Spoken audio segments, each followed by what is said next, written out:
Welcome. It's the big number. I'm Tom Haberstroh, and that's Dan Devine. We do this every week here at Yahoo Sports, and the jaw is being picked up off the floor after what we saw during free agency and the draft night. All of this stuff is coming to a head this episode. Dan, how are you? Is your jaw okay? Is your chin okay? Did you need stitches?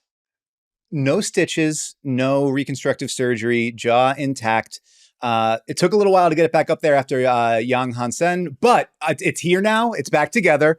And we got through the draft. We got to the beginning of free agency. We are in July. We are recording this just after noon Eastern time on Wednesday, July 2nd. And it's time, Tom Haberstroh, for us to put up some numbers. So hit me with it. What is this week's big number free agency edition? This week's big number, Dan, is 1,318, as in the Eastern Conference could win their next 1,318 games against the Western Conference, and they would still have a worse record than the West since 2000.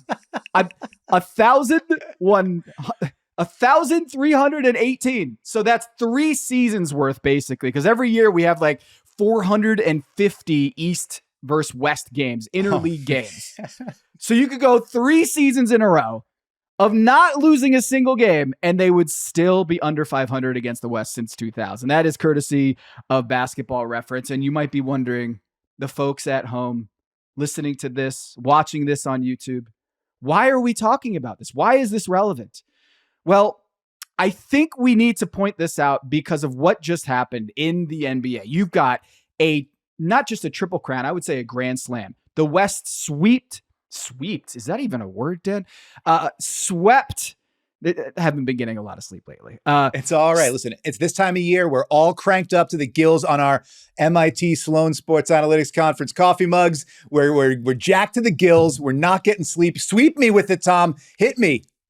The sweep of the Grand Slam here is you got the regular season was won by the West. The finals was won by the West. The draft lottery was won by a Western Conference team. Cooper Flag go to the Dallas Mavericks. And then, of course, I would argue, and we'll talk about this, free agency was won by the Western Conference. Then you go to the Milwaukee Bucks that is trying to win the East with waiving Damian Lillard and stretching his contract. We'll get into that later.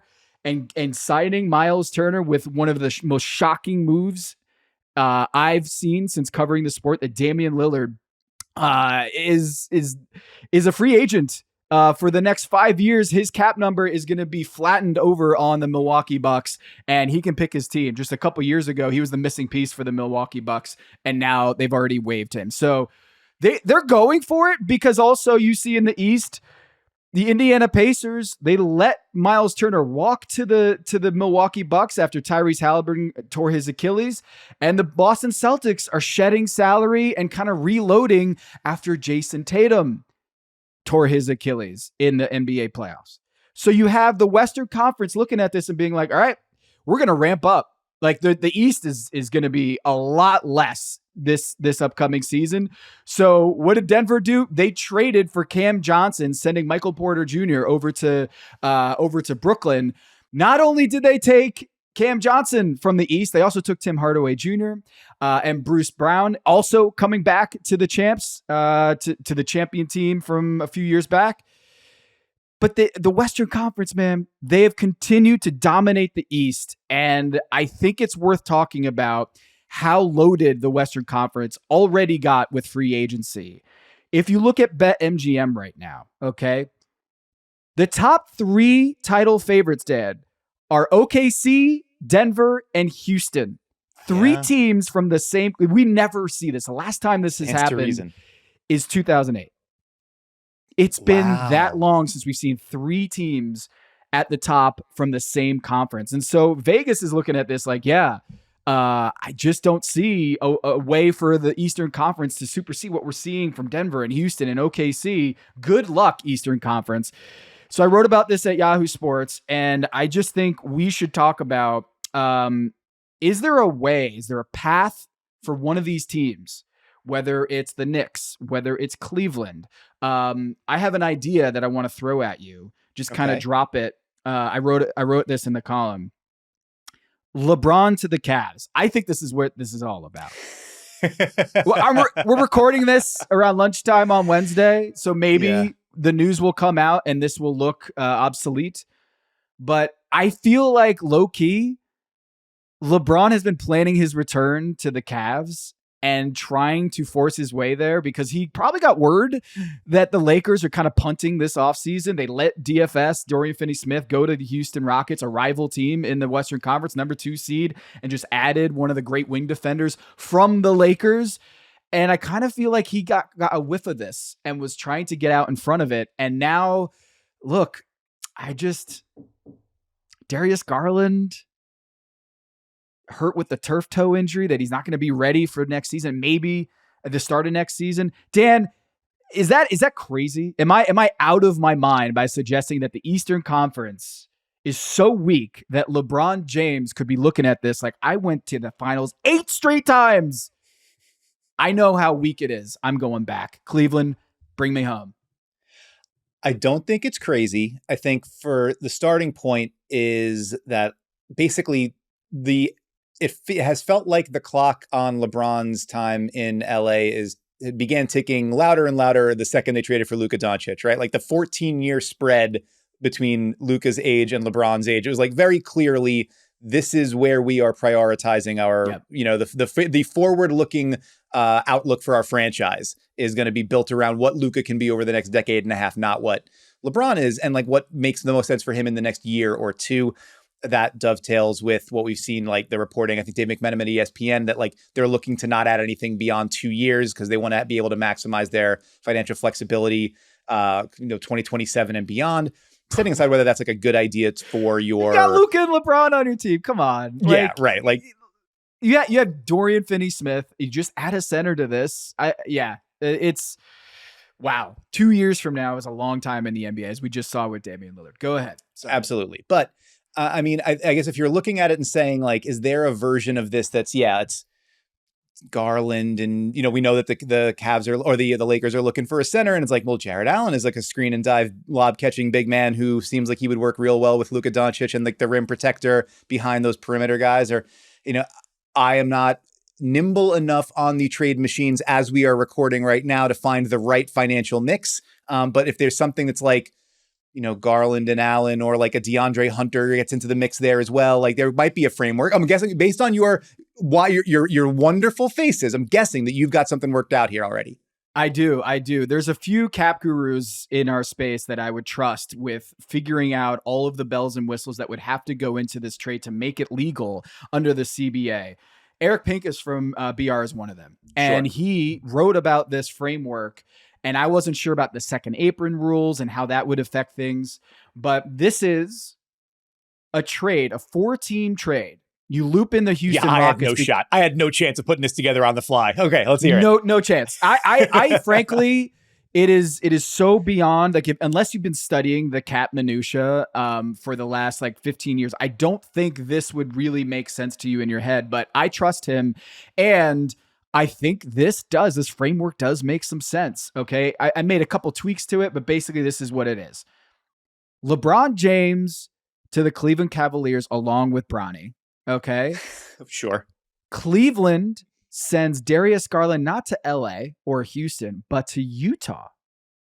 Utah gets their point guard of the future. And yes, he's got the toe injury that he's not probably going to be 100% for the start of next season. But Utah, I don't think really cares. They care about getting a 25-year-old stud, all-star, all-NBA caliber point guard, right?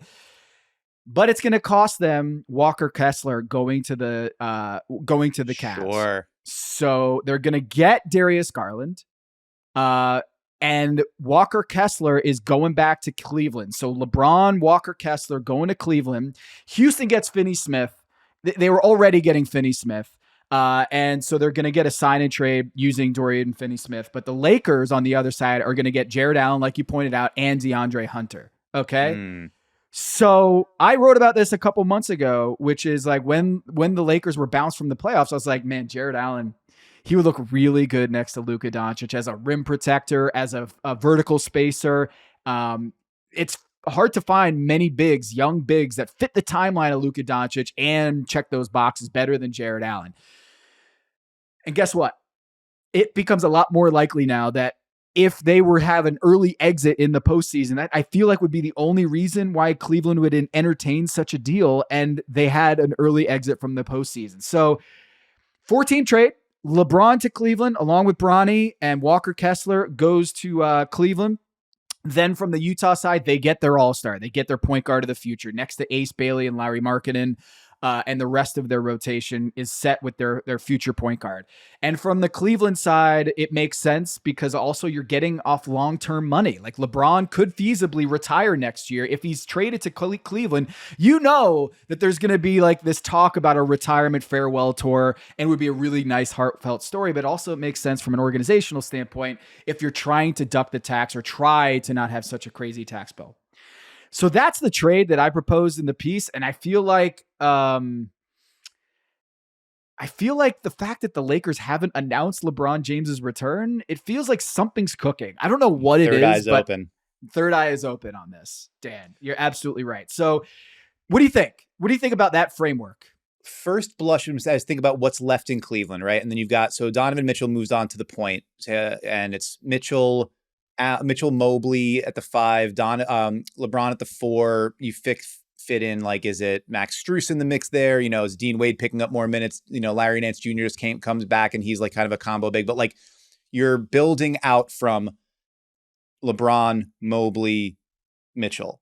It's a pretty strong place to start. And when you think about Walker Kessler also. Right. Yes, I'm sorry. Walker Kessler also. I forgot about his. So yeah, then you're still huge up front. You have LeBron can go, play the 3, slide up to the 4. He can be the like back to the basket, mash you in the post, bully you, that they don't really have to be able to slow down and play a different style if they need to.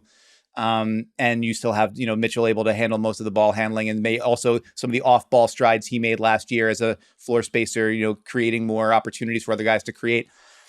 I don't hate it. I think that there's still plenty of depth there. Like I said, you bring back, Larry Nance, you've got Dean Wade there, you've got Sam Merrill there, as another shooter off the bench, guys that can space the floor for LeBron or for Mitchell. Makes some sense there. In the Lakers, you reorient more fully around Luka's timeline. It's a little bit of a tough bill, maybe a bitter pill to swallow for Darius Garland. Rather, he winds up, going to Utah and being at the start of a rebuild as opposed to, right on the cusp of championship contention. But I like the idea. It's his team. It's his team.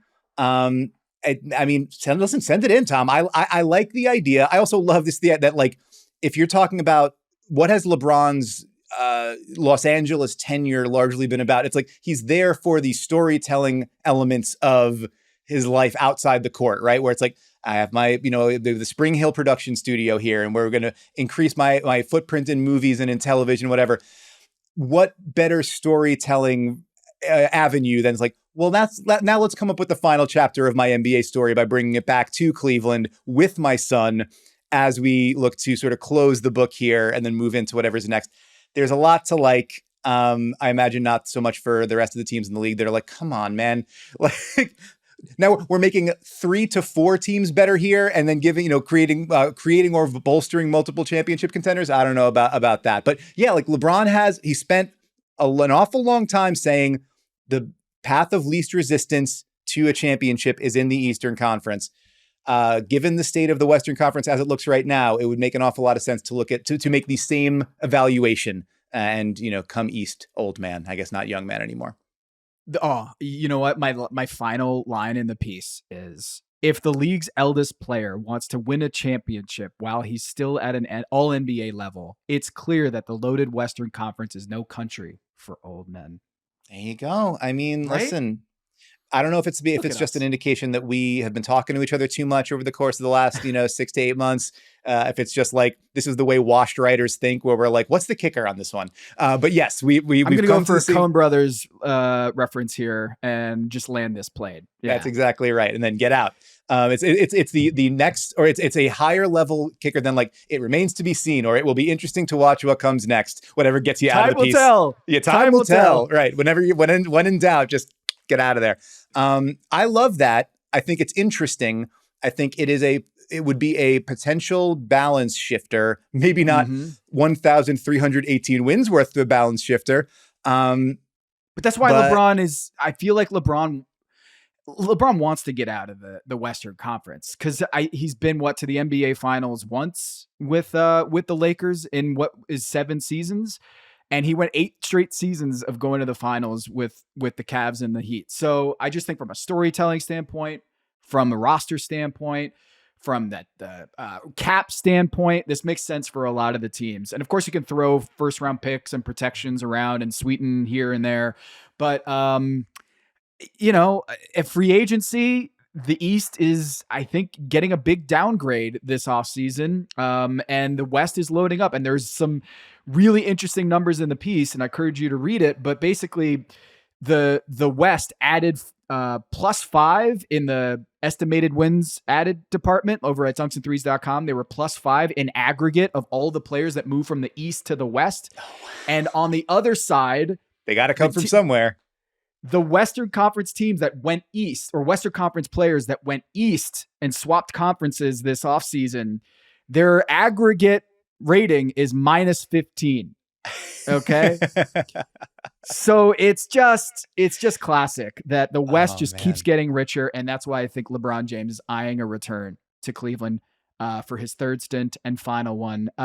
Putting it on the board. Let's see if it happens. So how does the East balance this out even more? We're going to check in with your 4 little numbers, your best candidates to kind of maybe get to, knock that down from 1,318 to like 1,000 flat next season coming up.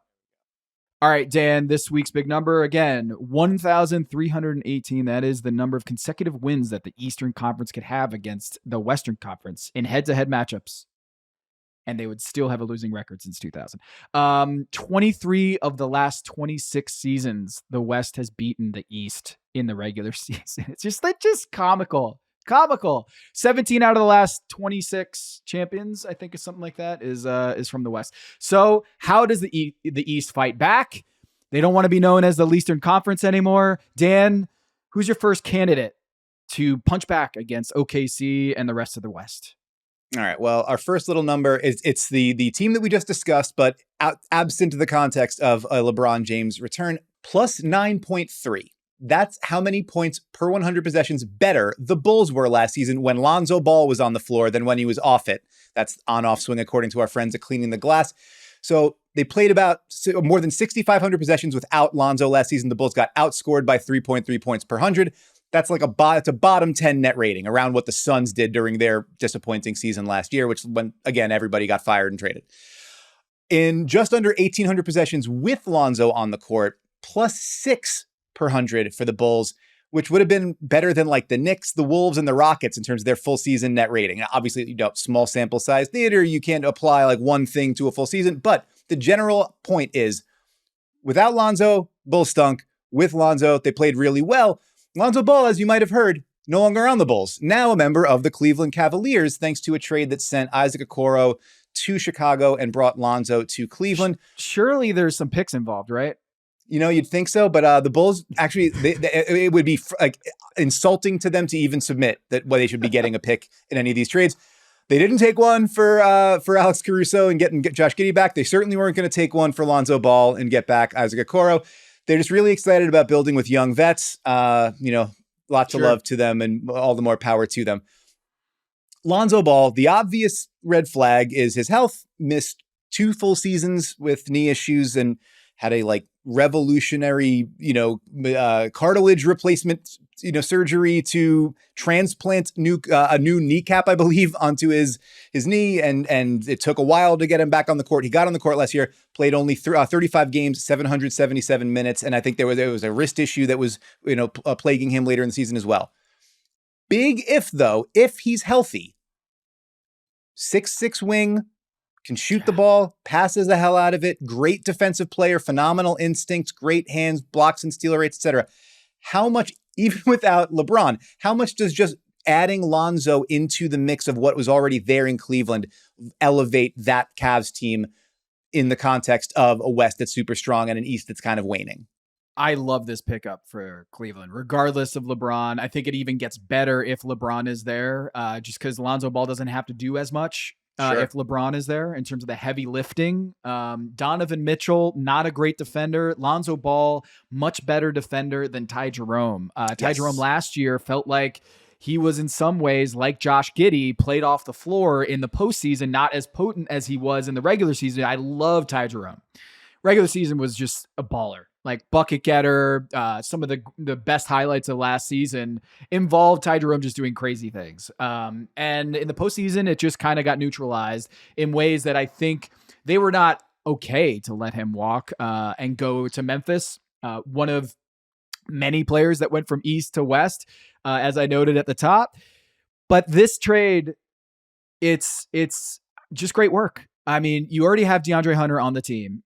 So Isaac Okoro becomes a little bit superfluous. And you bring in someone who is perfect in that Kenny Atkinson's system. And I just think like when you already are trying to figure out how to get a little bit bigger in the backcourt, you get one of the best big ball handlers in the league in Lonzo Ball. And certainly this is an injury question mark, but I love what Cleveland did here. And there's only been 4 trades in the last 2 years that involved guys getting traded straight up. And the Chicago Bulls are involved in 2 of them. And like you mentioned, Alex Caruso for Josh Giddey last year, and then here Isaac Okoro for Lonzo Ball. The Bulls just love these types of trades, and I can't believe that they were that willing to sell high on Lonzo Ball without getting more in return. But Cleveland, great work from Kobe Altman, and Kenny Atkinson is going to be really happy to have Lonzo Ball on the team. And with LeBron, I just think you want high IQ players on the floor that are skilled, super talented, good shooter, great instincts, like you said. I think that is a really sneaky, great pickup for the Cleveland Cavaliers. Yeah, the dice roll here is looking for the upside outcome like the Celtics got with Derek White or the Thunder got with Alex Caruso, where this like super fast processor can defend multiple positions, contributes a lot without needing to dominate the ball, can shoot. Like Isaac Okoro, you mentioned Josh Giddey getting played off the floor. Isaac Okoro has run into those same problems for Cleveland the last couple of postseasons. It gives you the opportunity to have a player who elevates and connects without being played off the floor in a postseason context. So I think the goal would be manage his minutes in the same way that Oklahoma City did with Caruso all season, like sit him out of back-to-backs, keep whatever, and then like manage him to get to the postseason and then hope for that you can get that same kind of impact. So it's a dice roll. It's a pretty small needle to thread, but similar to you, I like the idea of a Cavaliers team that was already 23-7 against the West last year, putting itself in position to, increase its margin of error and maybe even become a stronger contender there. Our second little number this week is 6. That's how many members of the Knicks averaged 17 or more minutes per game against the West last season. So not even half the game, not even 20 minutes a game, 17 minutes a game. I'm going to guess you can name all 6 members of the Knicks, but I won't put you on the spot. It's Mikal Bridges, Josh Hart, OG Anunoby, Jalen Brunson, Karl Anthony Towns, and Deuce McBride, a.k.a. the starters and the one other guy Tom Thibodeau trusted on the New York Knicks last season. Pretty much par for the course, and there's a number of reasons why. Tibbs loved that starting 5. Whether he should have or shouldn't have, or the numbers bored out, who knows? Mitchell Robinson was injured for a lot of last season, missed more than the bulk of the season coming back from ankle surgery.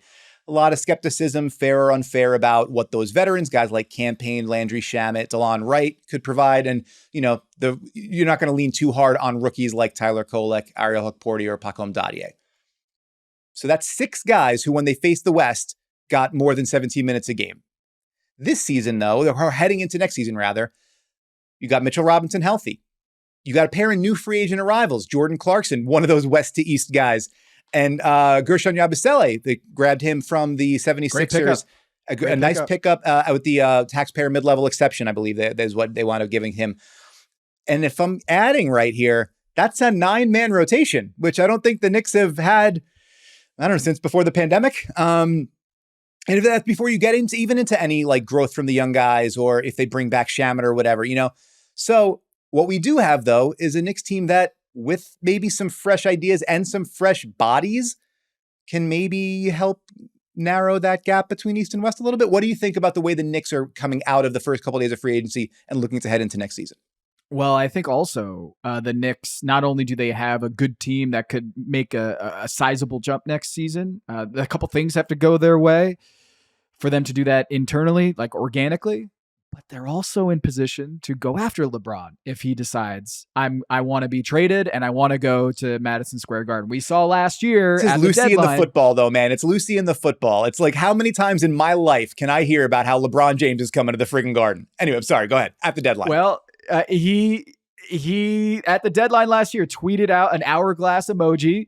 Then he wore these orange and blue Knicks colored kicks out while walking up the ramp and saying, "Mr. James back in the Garden, Mr. James at the Garden." And then after the game, of course, in the post-game press conference on ESPN, he made sure that he had a Knicks towel draped over his shoulders. It's just classic. But, they have the ammo, and also happening at the deadline last year, that whole Clutch Sports, Rich Paul clandestine meeting with Leon Rose and the Knicks front office. Apparently, they had kind of a fractured relationship at the Knicks, weren't really signing any Clutch players, and if they did, it didn't end well. With Cam Reddish being, I think, the one that was kind of the example there. Now we're seeing Jordan Clarkson going over to the Knicks, a Clutch client going to the Knicks and signing there. The fruits of that labor, coming out of that meeting, Jordan Clarkson is the guy, right? But maybe the real guy is LeBron. LeBron has always flirted with this idea and teased us and trolled us about the Knicks. If they don't get LeBron, or if LeBron is actually going to stay with the Lakers, the Knicks could also be like, "Hey, Giannis, you happy with having Kevin Porter Jr. and Gary Trent as being basically your backcourt there? Come on down. Come over to New York." So they're in position. Also on that front, the Milwaukee Bucks have no incentive to tank because they don't have their picks. So a guy like Karl Anthony Towns, it makes sense if they're going to try to reload and retool. They're not going to want to just get Flotsam and a bunch of picks. They're going to want a guy who can play right away. And, Karl Anthony Towns could be that guy. So organically, the Knicks make a lot of sense of moving up in the pecking order in the East. But also, they could take another big swing here. I wrote in December of 2018, when I was working at The Ringer, a story about all the times LeBron has flirted with, mentioned, discussed the opportunity to potentially come to New York. It goes back to wearing a Yankees hat to the ALCS in 2007. Yes. So Which bothered me. Very much bothered me. I remember that. But it's as a literally Red Sox fan, yeah.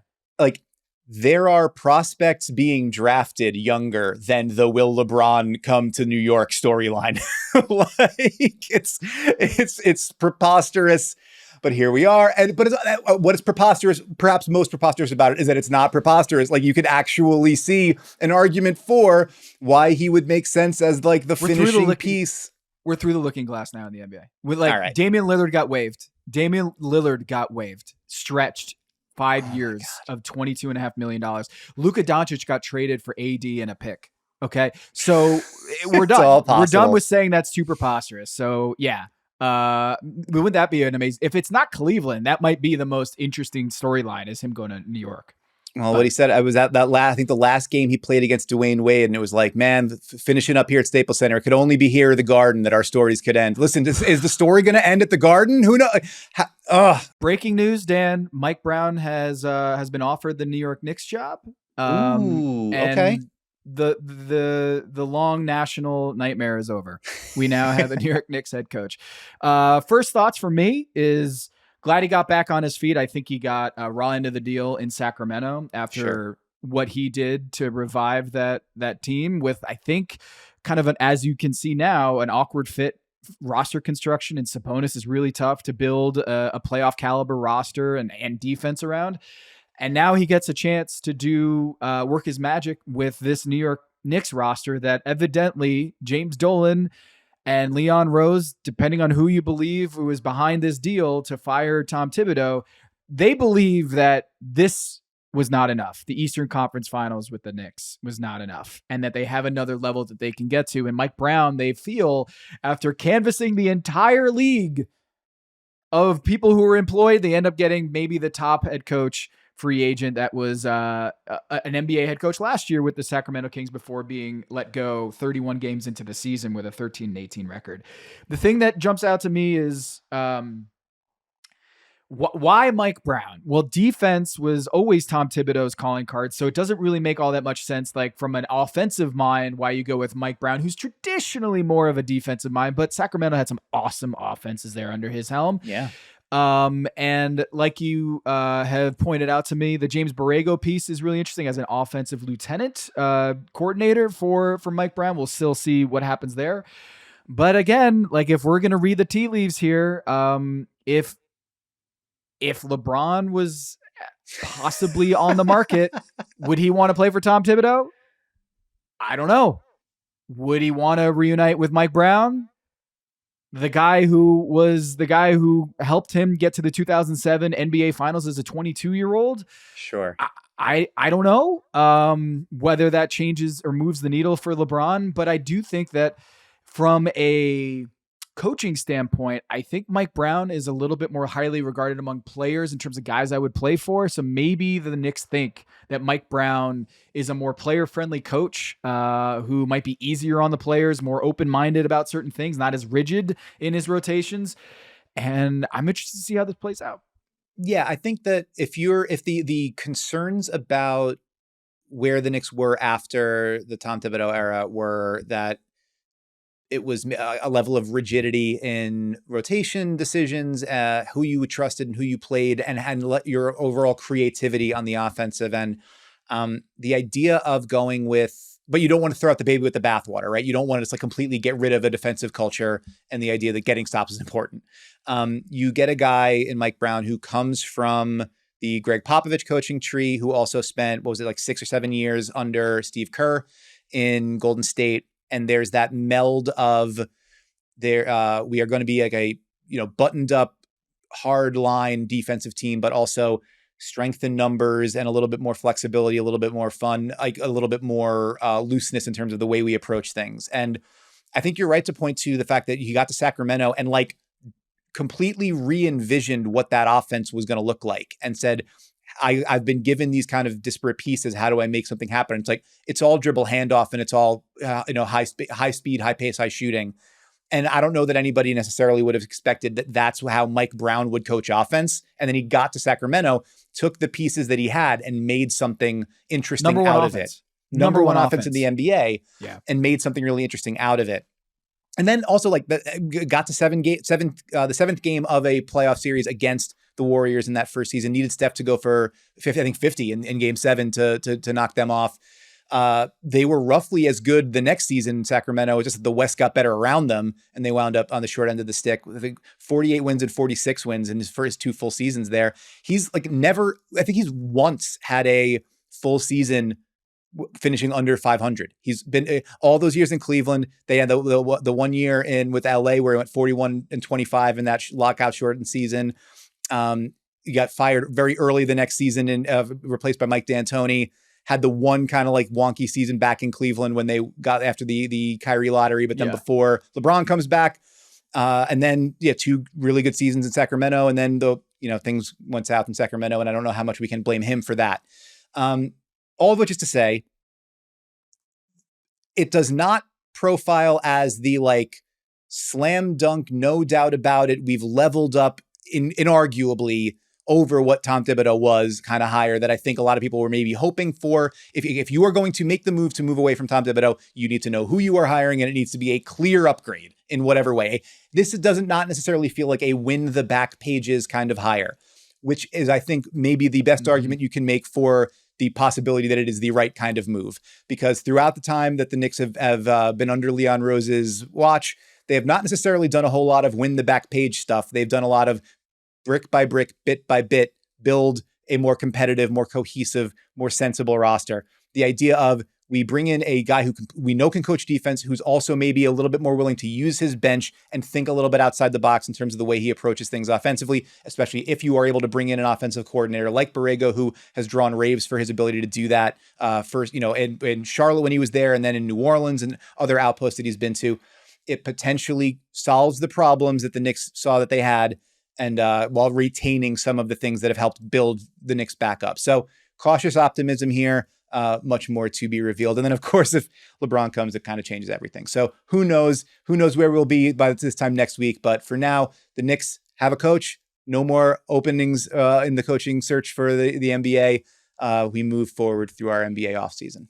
I'm excited for the hourglass emoji from LeBron after this news. Okay, we got to move on to our third little number this week before I lose my mind and explode into 1,000 sparks here. Our third little number is 106.6. 106.6. That was the Orlando Magic's offensive rating against the West last season, according to NBA Advanced Stats. If it sounds like it's not good, it's because it's not. It was the third worst in the NBA against Western Conference competition, ahead only of the disastrous Charlotte Hornets and Washington Wizards, neither of whom I'm guessing factor into your LeBron trade conversation. I don't think the Magic are going to get there either, but the Magic have made some moves this offseason. They bring in Desmond Bane, big trade on the before the start of the NBA, before the start of the draft in the offseason. They bring in Tyus Jones as like the kind of table setting, rock solid, high floor, maybe low ceiling, but high floor backup point guard to get them into their offense. They draft plus shooter in Jace Richardson, son of Jason Richardson. And maybe the most important thing here, the Magic rolled up that bummer of an offensive rating against the West with Paolo Banchero missing 10 of the 30 games they played against Western Conference competition and Jalen Suggs missing 21 of them. Yeah. Yep. We've talked about this before. Injuries were a giant problem for the Magic last season. They only had their main guys together a handful of times. So Franz Wagner, Paolo Banchero, Jalen Suggs healthy. You add Desmond Bane, who averaged like 20 points, 5 rebounds, 4 assists on 600 true shooting against the West during his time in Memphis. Tyus Jones, more shooting, steps forward for Anthony Black, Tristan Da Silva, the other young guys there. I don't know, maybe Jet Howard pops off. Anything could happen. We're through the looking glass. Maybe Jet Howard makes some shots in the regular season. Do you see a healthier Desmond Bane-ified Magic being the kind of like maybe bully that can get the West off the East back a little bit and help narrow that gap? Look at this BetMGM board here. We got the Thunder at plus 275, the Nuggets, Rockets, Cavs, right? Knicks, and then above the Lakers and the Timberwolves and the Clippers, you got the Magic, okay? The Magic are sitting there at plus 1,200 title odds next season. And so it's not just that like they've got a really good roster here, but they have some ability to kind of pivot with a lot of their young talent. If they don't feel like it's working out well, I think plenty of people would be interested in some of the young core that they have there. Sure. But man, they needed offense in the worst way, and they got it. Like Desmond Bane is one of the best, if not the best, from the 3-point side of the equation, 3-and-D guy in the league. And I think he fits perfectly with what they're trying to do. And then Jace Richardson might be the best shooter in the draft. He's undersized, but like when people were looking at the Magic and like, how are you going to get more shooting on the floor? They could do worse than Jace Richardson, who as a second-gen NBA player, time and time again, we see those guys, those legacy guys, those bloodline guys like a Jalen Brunson. They just outperform at the next level. And so they take a flyer on Jace Richardson. I love that pick.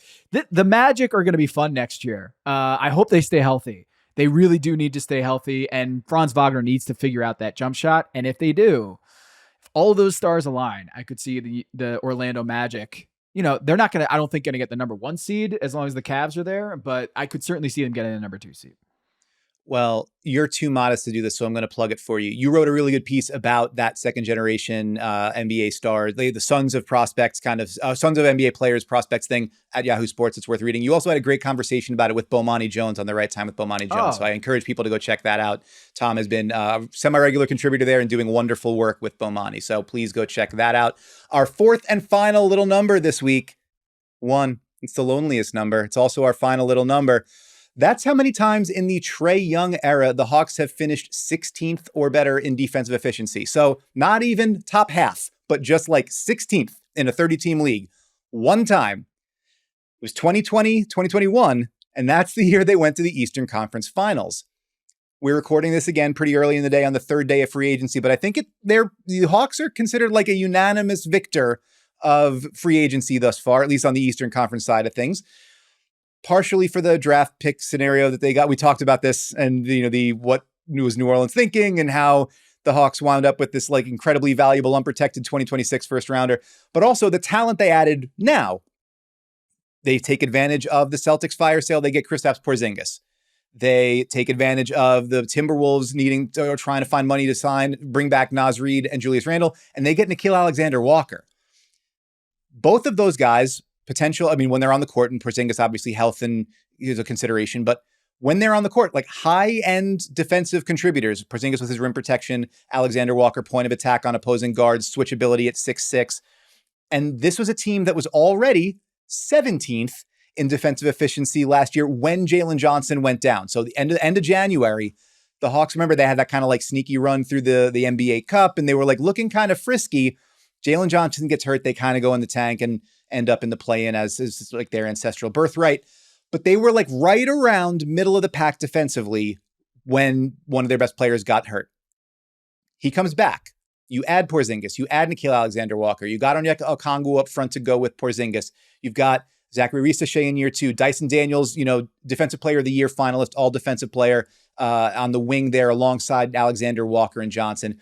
And now you've surrounded Trae Young with a ton of length, a ton of activity, a ton of defensive talent.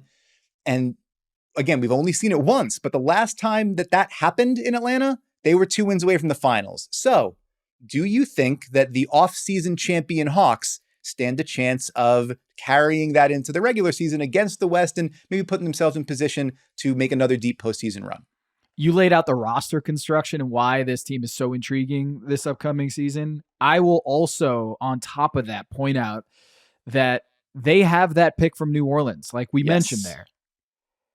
That is such a gold mine for just upgrading your roster, because I think that is maybe the most valuable 26 pick on the board. It's either going to be New Orleans or they could swap it with the Milwaukee Bucks pick, depending on which one is higher. Yeah, the better of those two is nuts. It's like the better of those two picks.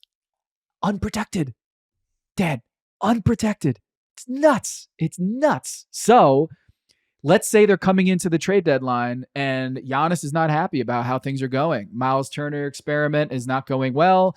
And he says, you know what? I gave it a good go. It's not working out here in Milwaukee.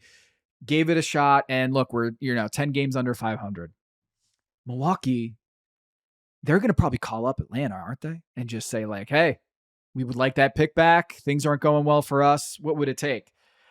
I think they're in a position of power here because of how valuable that pick is. I feel like they are standing in that Eastern Conference with another big swing at their disposal. So the teams that we've outlined here, the Knicks, the Cavs, and I think to a lesser extent Orlando, but especially Atlanta, they can go big game hunting in ways that could really tilt the scales back in the East favor, whether it's Giannis or whether it's LeBron. So I think Atlanta already, they can make a real challenge to Cleveland at the top of the East, but they also have that pick, and man, that is such a wild card. Like, what does Atlanta do with that? They could keep it, certainly, but if they're that close on the precipice of title contention, I feel like they could get a lot of either smaller parts, 4 quarters instead of going for the dollar, or they could just take a huge big swing on a player. Well, yeah, and again, I don't know that that's going to mean that they run 25 years worth of victories off. But like, it does feel like, and I mentioned this in our rundown, and we didn't use it as one of the little numbers. There's also like the shoot the moon. What if Philly actually is healthy and gets its team together? Because like we expected them to be in this conversation heading into last season, and then they just never got healthy, never got their team together. Like there might be a couple of, big hitters in the East that we just don't see coming right now, or that don't appear to be evident right now. I don't know that anybody saw 64 wins for Cleveland last year. Like something like that could be in the offing, whether organically or as you're mentioning, because of trade. I don't know that it's going to close the whole gap, but it might get, if nothing else, make things a little bit more interesting as we get down towards the balance of next season and into the postseason. That's right. One game at a time to close the gap on 13. One possession, one wins. Game. That's right. You stack them. That's what Mark Daigneault would say. You stack them, and then you'd squint at them, and you'd stack them. You squint and stack. That's how you do it. That's right. And then also not drink any beer like the rest of OKC in your celebration of stacking all those wins. It's just, and for that reason, Sharks, I'm out. All right. Those are the little numbers from Dan Devine here on The Big Number. After the break, we're going to talk about Damian Lillard, the shocker that the Milwaukee Bucks have waived Damian Lillard and signed Miles Turner. We're going to go a little bit deeper on that coming up right after this. Dan, we got to turn injuries off. Okay. We got to turn injuries off. This league is so driven by player health in ways that I could not have foreseen on Tuesday when we learned that Red Panda suffered an injury while performing at a WNBA game and had to be wheelchaired off of the floor. I'm devastated to learn this news. Like the NBA has been dealing with a lot of tough injuries. I don't think anything is more devastating than that one. It's just, it's a performer that has spanned generations of NBA fandom, has performed in every arena across the country, across the international performances for years and years, and is widely beloved. Seeing it's already jarring if you are watching it, you're there for a Red Panda performance, and like one of the Bulls doesn't make it, let alone her, falling and suffering an injury. I know that there have been falls from her unicycle in the past, broken arms, other issues. I prefer not to see it. I prefer not to see it. It just out of sight, out of mind. I don't want to believe that such a thing could be possible. I agree, and we send nothing but our. I don't have any good numbers about it. If we had big numbers about outside of just like our love for Red Pandas on 1,000, so we send our best wishes and our to Red Panda and hope for a speedy recovery and that she's back up on the proverbial horse, or I guess literal unicycle soon. One of one. That is the big number for Red Panda. She is one of one. Speaking of injuries, we've got Jaren Jackson Jr., who has suffered an injury, turf toe. Same thing we were talking about with Darius Garland. He's out for the next, what it looks like to be 3 months plus, reevaluated. Probably not going to be ready for the start of the season like his teammate Zach Edey. Bubble Boy. I haven't watched the movie, but I kind of feel like Memphis should do that with their players in the offseason because that's ridiculous. It's ridiculous. Our pal Jeff Stotts of In Street Clothes has said like the average lost time for NBA cases that need surgery is about 3 months here. You see Blake Griffin's gone through it. Miles Turner's gone through it. So the glass half full side is like those guys came back and played at super high levels after going through this injury. The downside is the Grizzlies just could use some consistent runway of things going normally and staying steady for, a few minutes at a time. It would be nice if that happened. Not so much happening right now. And I guess the silver lining, now that we've gone from the silver lining to gray cloud back to silver lining, like a compliment sandwich, but for silver linings, is that at least Jaren Jackson Jr. got his supermax out of it before this sort of cropped up and became a problem. But yeah, come on. Like Memphis perpetually almost there, and then I know they are they're helping that 1,318 number go down. So thanks for tying that in, Jaren Jackson Jr. And maybe tightening the gap on that. Now, the Milwaukee Bucks. Now that we got those two injuries out of the way, we're going to talk about just what a turn of events that a couple months ago, Damian Lillard rushed back after his blood clot to come back to the floor and play and perform. What a gamer to put his body on the line to go play for the Milwaukee Bucks, a team that wasn't high on his list reportedly. I don't think he was thrilled with landing with the Milwaukee Bucks, but he sucked it up and he was like, you know what? I'm going to go and try to perform the best of my abilities, even though this is not the destination I wanted when I was leaving. And unfortunately, he tears his Achilles, and then the Milwaukee Bucks are like, yeah, we're done. We're done with the Damian Lillard era. He might be happy with this. Like, he's a free agent. He gets his money. There's no buyout situation. And he can turn the page. He can go back home to Portland and kind of be with his family, rehab, sign with whomever he wants. But man, the Milwaukee Bucks, like Brian Windhorst said, this is like taking out a mortgage on a mortgage to buy a sports car. And that is very apt, I think. Like, he nailed that one. That is an amazing analogy there. So Miles Turner, a lot is resting on his shoulders here. He wanted to do this. He signed the deal, foregoing a contract that was at a lesser number reportedly, although, we'll find out next time there's a press conference, like what Indiana's side of the story is on this and how they somehow let Miles Turner slip through their fingers. The guy was the highest tenured player on the Indiana Pacers. And while he wasn't at his best in the NBA Finals, he won a lot of games this postseason with his play. And now no Tyrese Halliburton, no Miles Turner. And I think the Indiana Pacers fans got to look at this roster and say, like, who's next? What's next? Because this is crazy. So Milwaukee Bucks, are they Is it like a sideways move? I don't even think it's a sideways move because they have no Damian Lillard at the start of last season compared to now. I think they're a worse team. So I have a hard time putting them in that tier of teams that could win the East next season. But did they have a choice?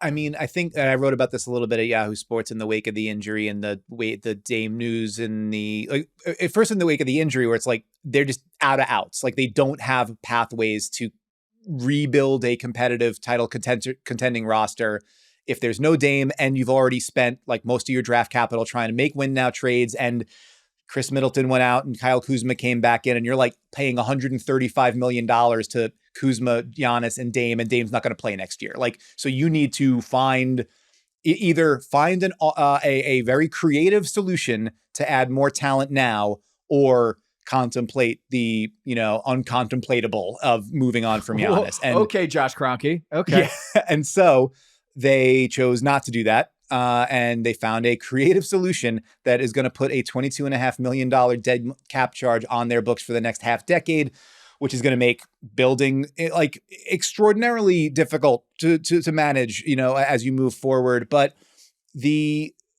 what you have is it's Turner roughly replicating the stretch and rim protection of Brook Lopez, right? But in a younger package and for the next 4 years. You have, I don't Kyle know. Kuzma, Gary Trent Jr., Kevin Porter Jr., AJ Green, Derry Bird, as they like to call him. Mm-hmm. Gary Harris coming in, sure.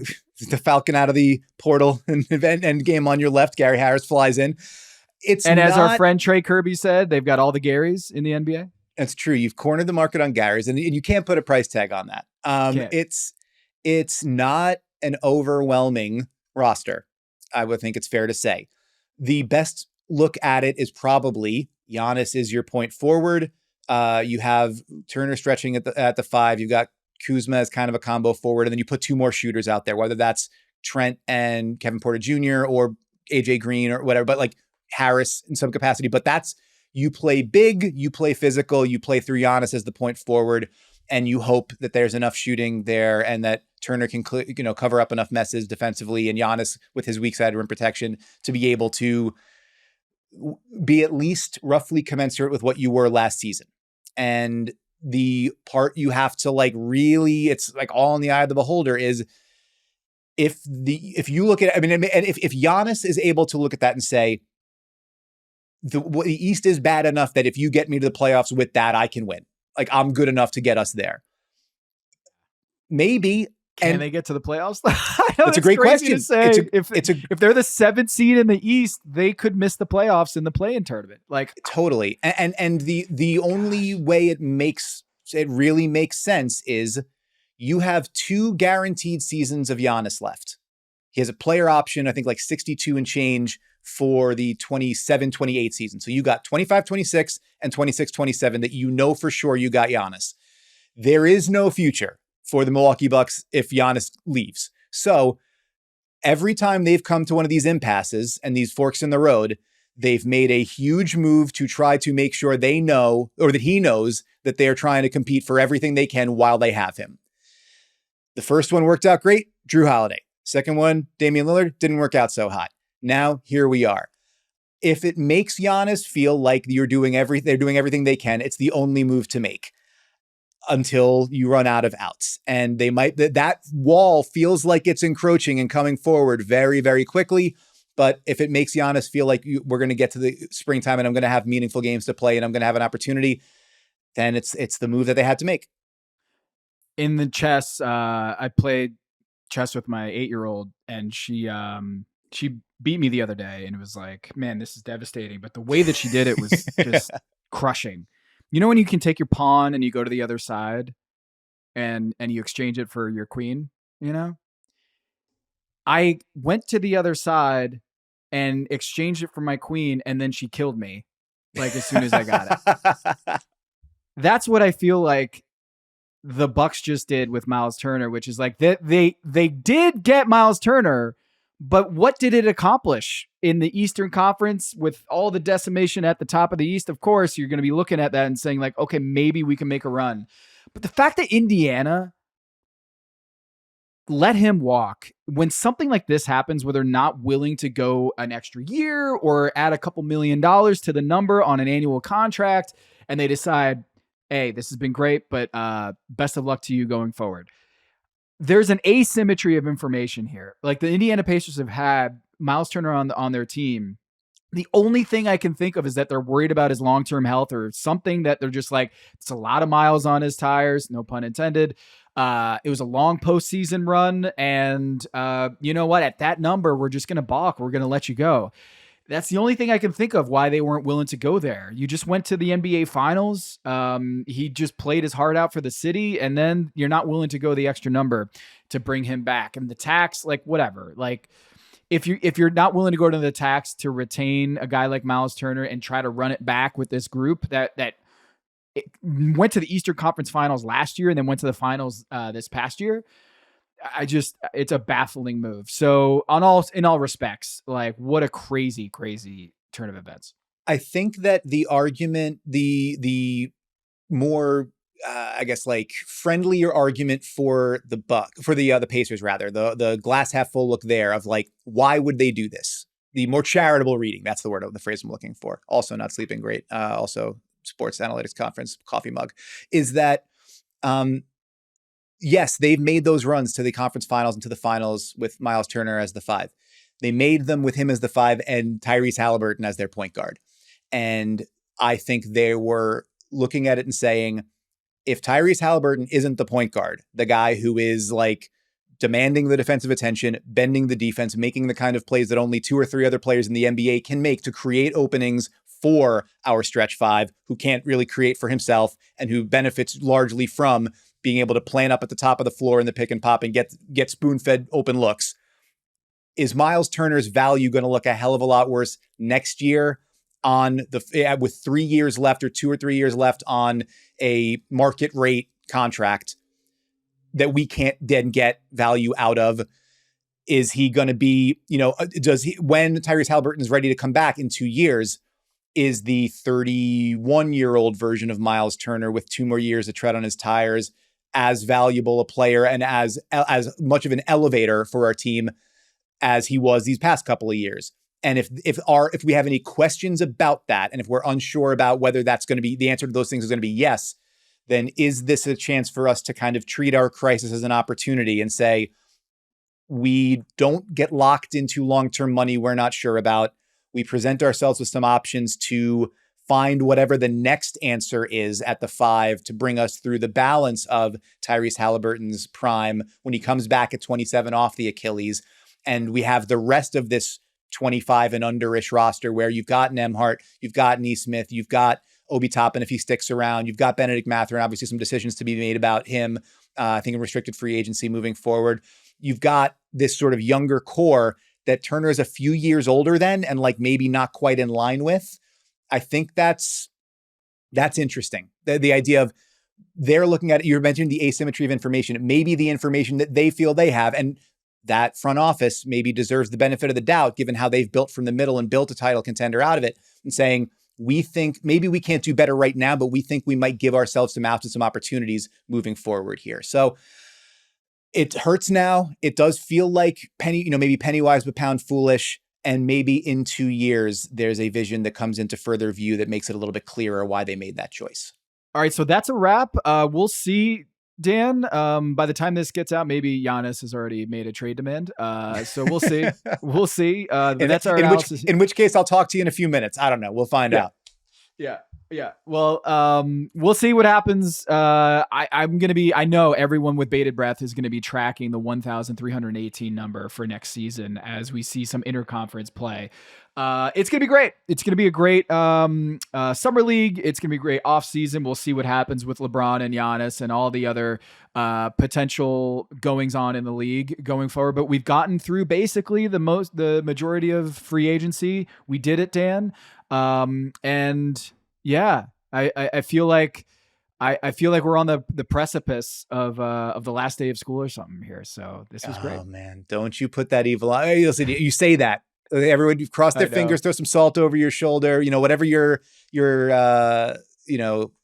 superstition of choice. I don't know, but yes, it does feel like we might be coming in for a landing, which is to say, I'll see you in a few minutes when the next batch thing happens. I don't know. Hourglass emoji. Thanks to Brett. Brett, great to have you on the squad today. The big squad working behind the scenes to make this happen. One of one, Red Panda and Brett Rader. Thank you to everyone behind the scenes for making this podcast a reality. Please watch The Big Number on YouTube. Rate 5 stars wherever you listen to this on your podcast. Go tell your friends. Go watch it and subscribe. Smash that subscribe button. And we will see you next time here on The Big Number. Until then, be safe and enjoy the summer.